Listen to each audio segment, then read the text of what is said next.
Hi guys, welcome back from the ad break. So we are still looking at changing parameters of functions, right? But now in specific, we are going to look at interpreting graphs of functions, right?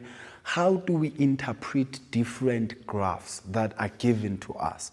And how do we then interpret them if it's not only one graph, it's two graphs on the same plane, it's three graphs on the same plane? How do we look at what do we say in terms of what does this mean when it's above the other one, below the other one? How do we look at that? So that's just what I want you to think about as we go through this segment. Now, remember that when interpreting graphs, you're always going to be using what you call the inequalities, right? So here we normally use the inequalities, and the inequalities will be representing positive and negative, and then will also be representing where the other one is greater than the other one. So one graph being greater or less than the other graph.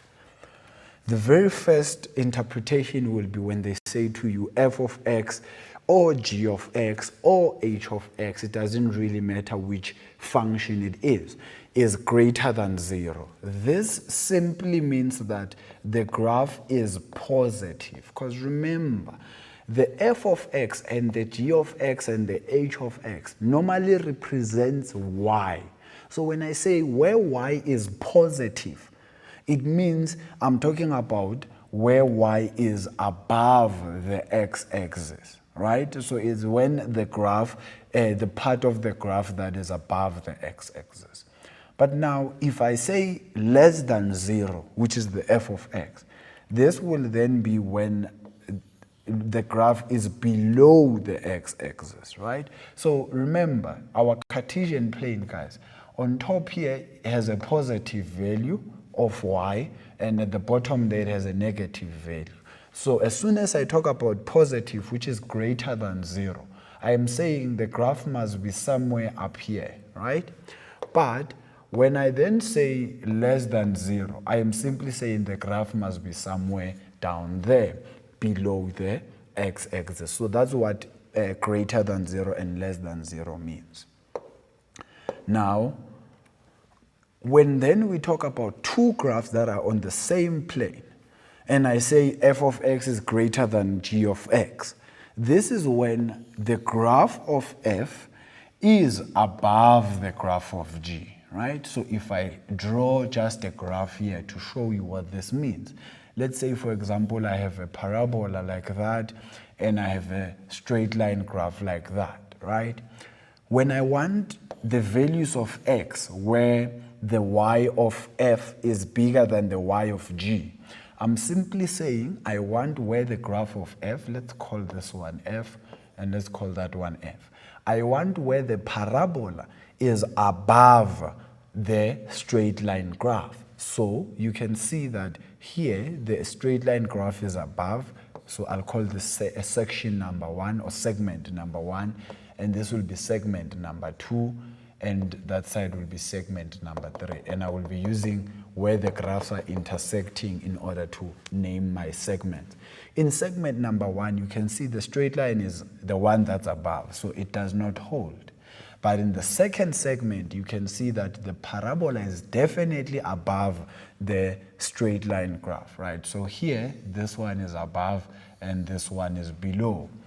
And in the third segment, you can then see that it's the g that's above the f. So it will only be between the a and the b there. That's where the graph will be satisfying f greater than g. But when it's the opposite, where f is less than g, it simply means that it's where the graph of f is below the graph of g. So with our segments here, if you remember, it will be in the first segment and in the third segment, right? So to write these solutions, for the first one, my solution will be x must be between the x value of b and the x value of a, right? Because it is trapped in between this arrow that I was showing you. But when it is less than g of x, it means my x value must be less than a, right? Because it's everything that's on that side.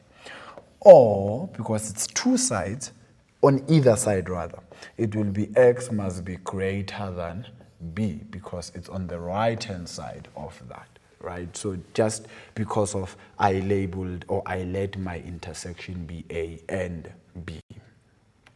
Now at times they might say where f multiplied by g is greater than 0. So for me to get something that is positive when I'm multiplying two things, right? Just logically think about this. I want to get something that is greater than 0, meaning positive. It means I must multiply either a positive and a positive, or I must multiply a negative and a negative, right?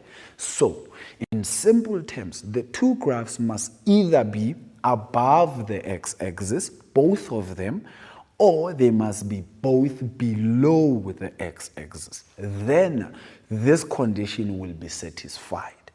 But you need to look at the y value, right? So we use the y values more than anything. Although when you write your solution, you write it as x, because remember, you get y because of x. You remember the independent and the dependent that we spoke about. Now, in simple terms, this means that f and g must have the same sign. I did say it's either they are both positive and positive, which will be above, or they are both negative and negative, which they will be both below. So they are both positive and above, or they are both negative and below, as you can see there. The opposite will be true, and then it will be when f multiplied by g is less than 0. It means that they must have opposite signs. Really, you know, that's how you get a negative and you are multiplying. It must either be plus and minus, or it must be minus and plus. Now, in terms of the axis, it can be either, right? Or rather, they must be on either side of the axis, and that's the x-axis, right? So maybe if I draw just the same scenario with the previous example, you will look at this graph is positive there, and at the same time it is positive, this one is negative there. You see, so this is positive, that is negative. So it means if you multiply them, then they will give you a less than 0, right? But if you look at just below the x-axis here, you can see that the graph of the parabola is negative, and the graph of the straight line is also negative. So if I multiply these, I will definitely get a positive. So this will not be true. So those are just the things that you need to look at. But let's just quickly look at this in terms of practicality there, right? Now, it says the following sketch shows the graph of f of x and g of x. It's a straight line and a parabola. What will we start with? We start with labeling using a vertical dotted line, right? Labeling your intercepts of the graphs, where they're intersecting with one another, because that's what we're going to try and use, even with the intercept with the axis. For which values of x is f of x greater or equal to g of x? Now, firstly, equal to means that where they are intersecting, right? So this is the point of intersection. I will just say it's POI, point of intersection. Then greater than means above, right? Above this one. Now, where is the graph, number one, above the other graph, and also meaning f is above g, and also where are they intersecting with one another? So you can see they're intersecting there, they're intersecting there, right? So that's at x equal to 0, and that's at x is equals to 7. And then I want it to be such that one is above the other. So my f will be the parabola. For the parabola to be above, it's that I'm the and it's that I'm there. So it means my x must be less or equal to 0, or my x must be greater or equals to 7. And that's where it will satisfy this condition. And then when it is less than 0, it simply just wants it where 1 is negative and 1 is positive. So you can see that from there to there, right? Here they are both positive, so I can't use that. They are both positive, I can't use that. But here you can see 1 is positive and 1 is negative, so my x must be less than -1. Now, just to summarize what we've looked at, remember a function can be transformed by changing the parameters of each function, right? Of each function, I'm talking about the parent function. You saw we changed x squared and it became a new function. We changed 1 over x, it became a new function. We changed the exponential function as well, and it became another function. Also, you need to please recall what the effects of changing a, p, and q are for the different functions. Now, there's one more thing that I want us to quickly look at, especially with these interpretations. At times you will see they will say f of x minus g of x. I just thought of this now, and they say greater than or equal to 0. This simply means you must take the g of x to the other side, and then it simply becomes f of x equals to g of x. So again, POI, point of intersection. Please remember that. So that's what you guys really need to understand there. The nature of functions has to do with the x-axis. That's mainly what we look at. Is it above? Is it below? What does that mean? Is it above the other one? Is it below it? What does that mean as well? So those are just the things that you please need to look at.